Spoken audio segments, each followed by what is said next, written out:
Otep à tous, bien-aimés frères et sœurs. Tshisekedi a gagné. Tshisekedi a vaincu Paul Kagame. Le vendeur de pizza, le chauffeur de taxi a gagné. Le président tout-puissant du sang. Le président du sang. Moi, je préfère un vendeur de pizza qui travaille normalement, qui gagne son argent normalement, que d'être un président, soi-disant puissant, mais qui est obligé de tuer, de massacrer des pauvres noirs pour son hégémonie. Cette fois-ci, il a été vaincu. Il a été vaincu. Et comme lui, il a été vaincu, la France a été vaincue. Par qui? Par les États-Unis. J'espère seulement que Tshisekedi ne va pas laisser encore une partie à la France aussi. La France a perdu. Ce que vous voyez là, c'était l'échec de la France. Pourquoi je dis ça? Qu'est-ce qui s'est passé exactement? Si vous lisez le contenu, c'est une déclaration d'intention, un engagement que nous n'allons plus nous battre. Kagame a jusqu'au 2 mai pour débarrasser le plancher. Les amis, pourquoi je dis que Tshisekedi a gagné? Pourquoi je dis que la France a perdu? Avec Kagame a perdu, la France a perdu. Kagame est carrément, il a signé son arrêt de mort. Kagame est maintenant assis sur une bombe qui peut exploser à n'importe quel moment. Ce n'est pas lui qui a la télécommande de cette bombe, mais il est assis dessus. Vous comprenez? Les Américains ont signé la fin de la récréation. Et vous allez comprendre ça comment? Par le contenu des engagements qu'ils ont pris. Les Américains ne sont pas compliqués. C'est ça que j'aime avec les Américains. Ils ne sont pas compliqués. Vous mettre des choses qui vont vous rentrer par-ci, sortir par-là, machin, tout ça. Non, non, non. Ils sont allés droit. En fait, les Américains, ils ont pris la résolution 2773 du Conseil de sécurité de l'ONU qui avait été adoptée il y a un peu plus d'un mois. C'est cette résolution-là qu'ils mettent en œuvre. Kagame jouait avec tout le monde. Il dit qu'on va respecter la résolution. Allez, moi je veux la paix. Et puis, il fait qu'envoyer des renforts. Cette fois-ci, il ne fera plus ça. Oui. Les Blackwater, entre-temps, ont reçu le quitus, le cachet de Donald Trump lui-même. Allez-y, mettre l'ordre là-bas. Donc, les Américains se sont dit, en fait, ils sont partis du principe selon lequel chaque fois, il y a un pays qui négocie. Il y a un leader qui négocie. Il négocie, arrivé vers la fin, on dit, bon, non, lui n'est pas bon. On l'accuse de tous les noms, tous les noms d'oiseaux, et puis après, on cherche un autre médiateur. Et puis cet autre médiateur vient. Il fait son cinéma. Pendant ce temps, Kagame ne cesse de rentrer dans le territoire congolais, massacrer des Congolais, ainsi de suite. Donc, une technique pour gagner du temps, pendant qu'il est en train de occuper les territoires et massacrer, déplacer les populations congolaises, détruire l'armée congolaise, détruire l'administration congolaise. Là, Tshisekedi l'a eu. Parce que le contenu là, c'est un contenu particulier. Écoutez bien ce qu'ils disent. Ils disent que ici là, nous respectons l'intégrité territoriale. Ça veut dire que les Rwandais ne vont plus venir attaquer les Congolais. Les Congolais ne vont pas attaquer les Rwandais. Bon, les Congolais ne l'ont jamais fait, mais en fait, c'est ça que ça veut dire. Nous, Congolais, nous n'allons jamais prendre une partie du territoire rwandais. Nous, Rwandais, nous n'allons jamais prendre une partie du territoire congolais. Vous comprenez maintenant ce qui se passe? Le respect de l'intégrité territoriale, qui est prévu d'ailleurs dans la charte de l'Union africaine, de l'Organisation de l'Unité africaine, qui est devenue l'Union africaine, que les Occidentaux ont pris comme leur instrument de propagande et de destruction de l'Afrique. Mais quand c'était encore l'Organisation des Nations Unies, litis posseditis. C'est ça. l'interdiction de mettre en cause les frontières issues de la colonisation. Personne n'a le droit de le faire. Kagame a voulu le faire, et voilà, maintenant que Kagame est lui-même neutralisé.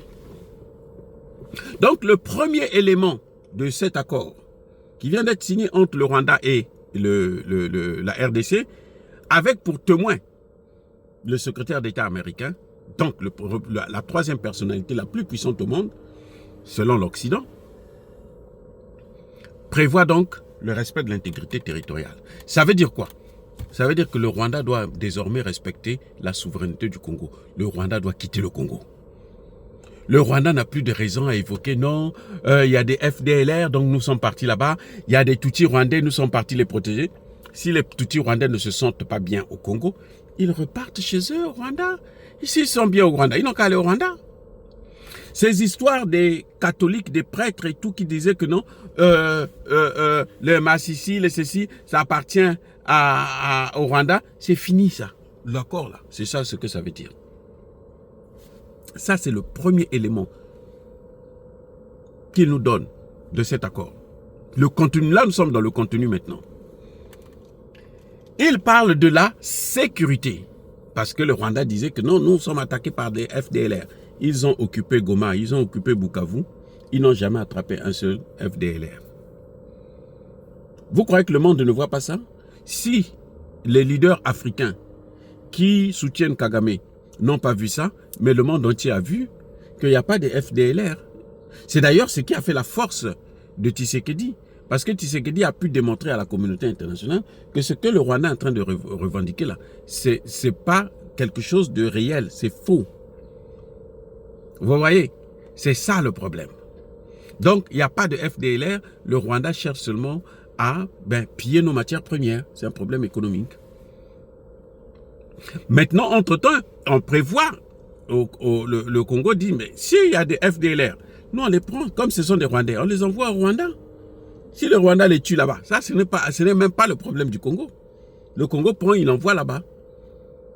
Voilà, ils n'ont qu'à se débrouiller là-bas. Maintenant, ils n'ont qu'à quitter le Congo, ils repartent chez eux. Ça, c'est un deuxième point. Un autre point qu'ils ont soulevé, le retour des déplacés. Ah, ça c'est formidable, j'aime ça. Le retour des déplacés, ça a été prévu là. Les Rwandais sont venus, ils ont pris les maisons des gens. Le Kagame a pris les Rwandais, il est venu les installer en masse en RDC. Ces gens-là.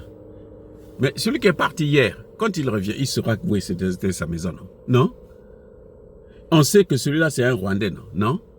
On va les prendre là, on les envoie donc au Rwanda. Chacun va retrouver sa maison. Le retour des déplacés. Faciliter le retour des déplacés. C'est ça ce que moi j'ai entendu dans les commentaires. Faciliter le retour des déplacés. Donc vous voyez, c'est une... les Américains ont tout prévu. Maintenant, ils parlent du développement. Du développement. La promotion du développement de la sous-région. Ça veut dire quoi là? Ça ne veut pas dire que les matières premières du Congo doivent être partagées avec le Rwanda, non. Les matières premières du Congo, c'est les matières premières du Congo. Les Américains vont venir investir au Congo. S'ils veulent investir au Rwanda, parce qu'ils ont trouvé quelque chose là-bas pour investir, eh ben, ils n'ont qu'à investir. Mais eux, ils vont investir pour les matières premières avec le Congo.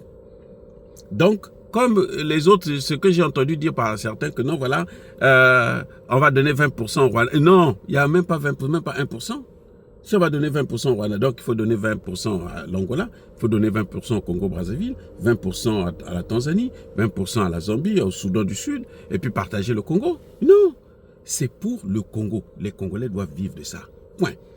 Les pays africains qui ont de bonnes relations avec le Congo démocratique pourront, par ricochet, bénéficier, par exemple, des droits de passage, les droits de ceci, parce que le Congo, c'est un pays qui est enclavé, qu'on le veuille ou non. Il est grand, mais il est enclavé. Voilà le problème. Vous comprenez? On va mettre des chemins de fer, on va mettre des échanges, parce que le Congo peut produire beaucoup de choses, mais il aura besoin de les écouler ailleurs. Le Congolais ne peut pas, le Congo ne peut pas vivre en autonomie, hein, isolé, non. Il doit vivre en communauté avec les autres pays. Maintenant, ceux qui ont de bonnes relations avec le Congo, ben, ils tireront profit du développement du Congo et ça va booster le développement de la sous-région. Voilà, c'est ça la promotion du développement. Maintenant, vous allez nous parler, mais qu'est-ce que deviendra donc le M23? Ben, le M23 deviendra ce qu'il a toujours été, c'est-à-dire un groupe criminel considéré comme tel. Personne n'a parlé du M23 là-dedans. Moi, je n'ai pas entendu M23. On a parlé de la sécurité. Donc, et il s'agit ici du Rwanda. L'État rwandais doit retirer ses troupes pour la sécurité de la RDC. Et la RDC doit s'arranger de telle sorte que s'il y a des FDLR, la RDC les prend et les renvoie chez eux. Les donne au Rwanda. Et le Rwanda fera de ce qu'il veut de ces gens-là. Ça veut dire que le M23, ces accords-là, reconnaissent Nairobi et Luanda. On n'a pas parlé du Togo ici. Hein. Et il y a des mains éperdues. Nairobi et Luanda. Nairobi, c'est quoi? Nairobi, c'est pour les groupes terreaux. Les groupes terreaux, là. Vous allez, on va vous prendre, on va vous cantonner. Donc, les M23, là, on va les prendre tous, là. On les met quelque part à Maniema, là où on a préparé les structures là-bas pour les cantonner. Et puis, on fait la séparation entre Rwandais et Congolais. Voilà ce que Kagame ne pouvait pas accepter. Mais il est obligé de l'accepter. On fait la séparation entre Rwandais et Congolais. Ceux qui sont Rwandais, ils repartent au Rwanda. Ceux qui sont Congolais, ils vont parler avec le gouvernement congolais, avec leur gouvernement, pour dire au gouvernement pourquoi ils ont pris les armes. Et ceux qui doivent être poursuivis par la justice, ils doivent être poursuivis au Congo même.